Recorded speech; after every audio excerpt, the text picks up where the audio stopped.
샬롬, 오늘 화요일 아침 예배 아버지 앞에 올려드립니다. 하나님 아버지 감사를 드립니다. 저희에게 사사기를 통하여서 아버지와 이스라엘의 그 끊임없는 쳇바퀴, 그러나 어떤 차이가 있는지를 알게 해주셔서 감사를 드립니다. 오늘도 성령 하나님께 의지하오니 깨달음과 그 깨달음이 삶에서 자꾸 생각나서 그 말씀대로 적용하는 저희 될 수 있도록 도와주시옵소서. 감사드리며 예수님의 이름으로 기도드립니다. 아멘. 하나님 말씀입니다. 사사기 4장 1절로 10절까지 말씀 봉독해 드립니다.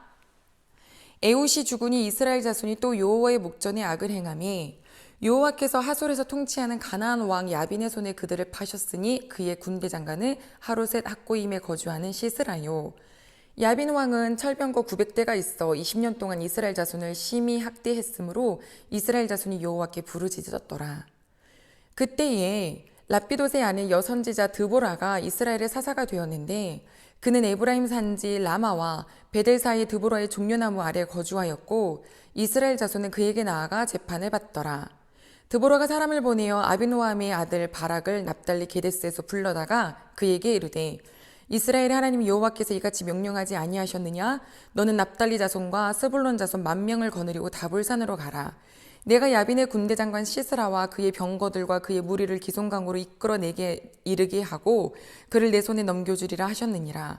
바락이 그에게 이르되 만일 당신이 나와 함께 가면 내가 가려니와 만일 당신이 나와 함께 가지 아니하면 나도 가지 아니하겠노라 하니 이르되 내가 반드시 너와 함께 가리라. 그러나 내가 이번에 가는 길에는 영광을 얻지 못하리니 이는 하나님께서 시스라를 여인의 손에 파실 것임이라 하고 드보라가 일어나 바락과 함께 게데스로 가니라. 바락이 스불론과 납달리를 게데스로 부르니 10,000명이 그를 따라 올라가고 드보라도 그와 함께 올라가니라. 아멘. 왼손잡이 에훗으로 인하여 하나님께서는 이스라엘을 건져내셨습니다. 모압 손에서요. 이제 그가 죽은 지 얼마 되지 않아서 이스라엘은 또 악을 행했다라고 4장 1절에 시작합니다. 여러분, 이번엔요, 여기 또라는 말이 붙었어요. 또야? 잘하는 것도 반복하는 게 좋지만 잘못한 것을 자꾸 반복할 때 또 악을 행했다. 그래서 사사기를 이 또 악을 행하는 쳇바퀴라고 우리가 보지만 이거를 거꾸로 보면 어떻게도 볼 수 있냐면 하나님께서는 또 이스라엘을 건지십니다. 이스라엘이 여호와의 목전에 악을 행하며 이번에는 가나안 지역의 하솔 왕 야빈이 있는 곳, 그 나라의 군대 장관 시스라를 통하여서 이스라엘을 힘들게 하였습니다. 자그만치 20년입니다. 처음에는 8년, 그 다음에는 18년, 오늘에는 20년이네요. 그 20년 동안 남의 종살이를 할 때 얼마나 괴로울까요? 이스라엘들은 또 부르짖습니다.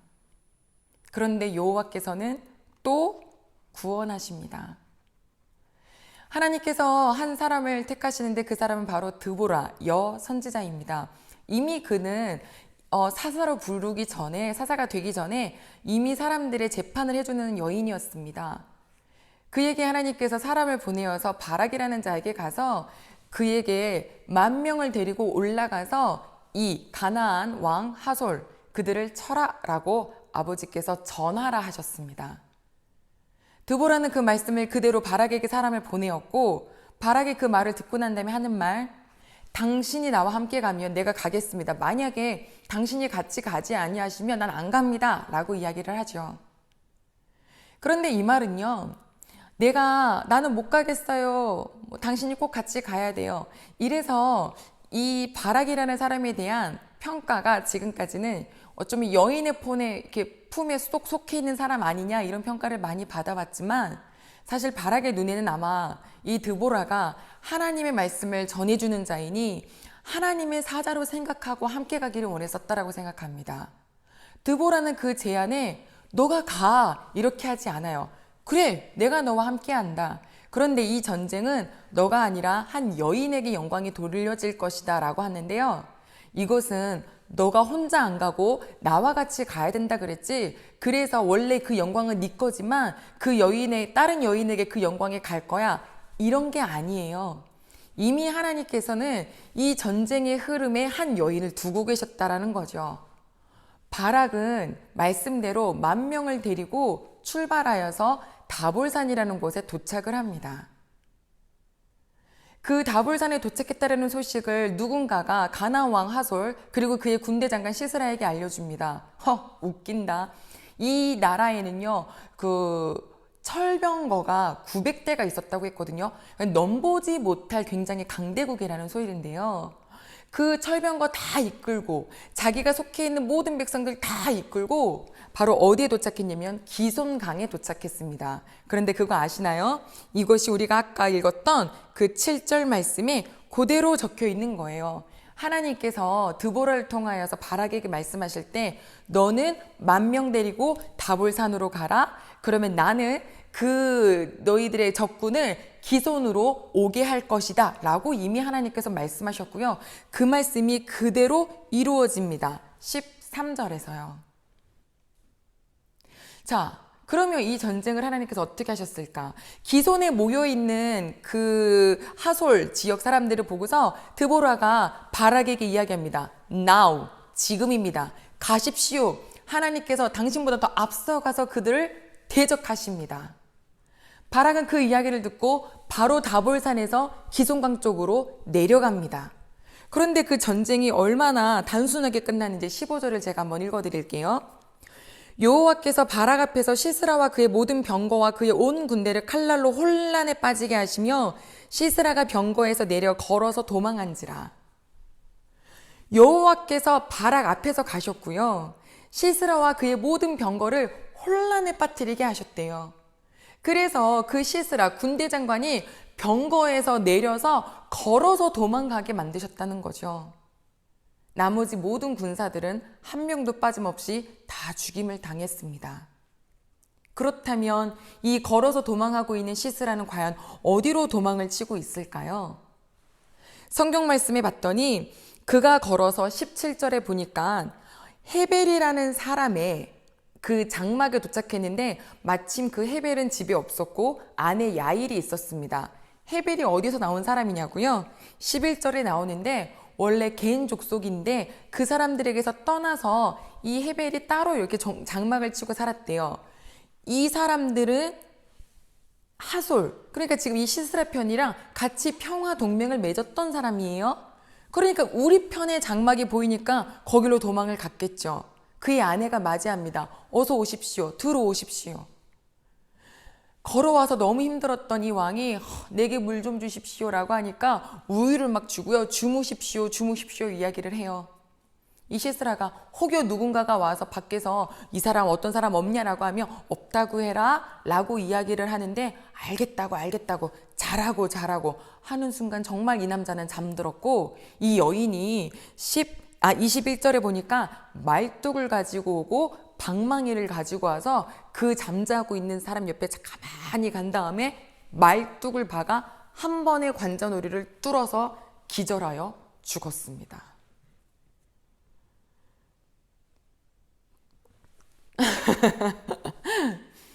이스라엘은 늘 하나님을 버리고 있는데 하나님은 이스라엘이 부르짖으면 늘 다시 회복시켜 주시죠.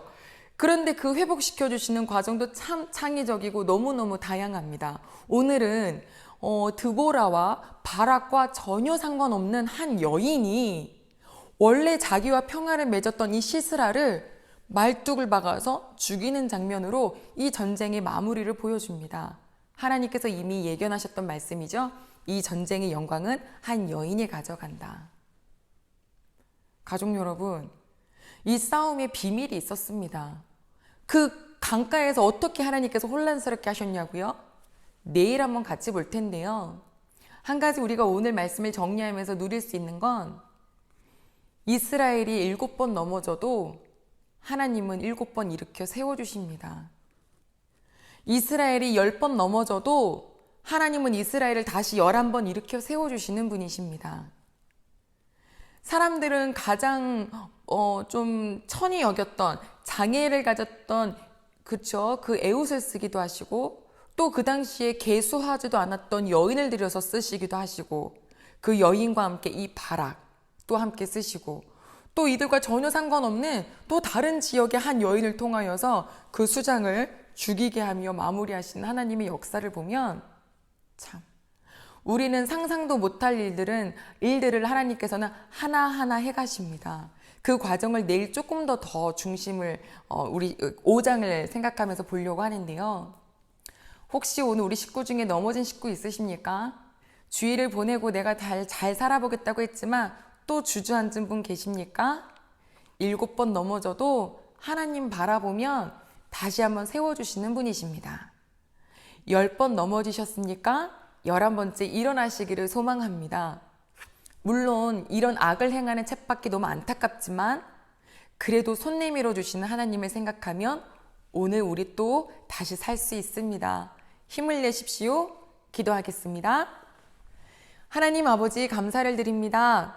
우리에게 오늘 또 이스라엘이 하나님 아버지 앞에 번죄하고 또 다른 나라로 인하여서 20년이 넘도록 힘이 들어하고 그 부르짖음을 아버지는 외면하지 않으시고 또 건전해 주시는 것을 보았습니다. 건전해 주시는 장면도 상황도 하나님 너무너무 다양하세요. 우리 대흥의 가족들이 혹시 오늘 넘어져 있는 식구 있습니까? 이렇게 세워주시는 성경 속의 하나님이 내 아버지시라는 것을 믿고 오늘 다른 데 가 있지 않고 주발할 수 있도록 주님 도와주시옵소서. 손잡아 주시옵소서. 하나님께서 어떻게 그 철병거가 900대가 넘는 그 나라를 어떻게 흐트러뜨리셨는지 내일 좀 더 보겠습니다. 하나님, 아버지 말씀을 보면 볼수록 하나님을 더욱더 경외하게 되는 저희 모두가 되기를 소망하며 예수님의 이름으로 기도드립니다. 아멘.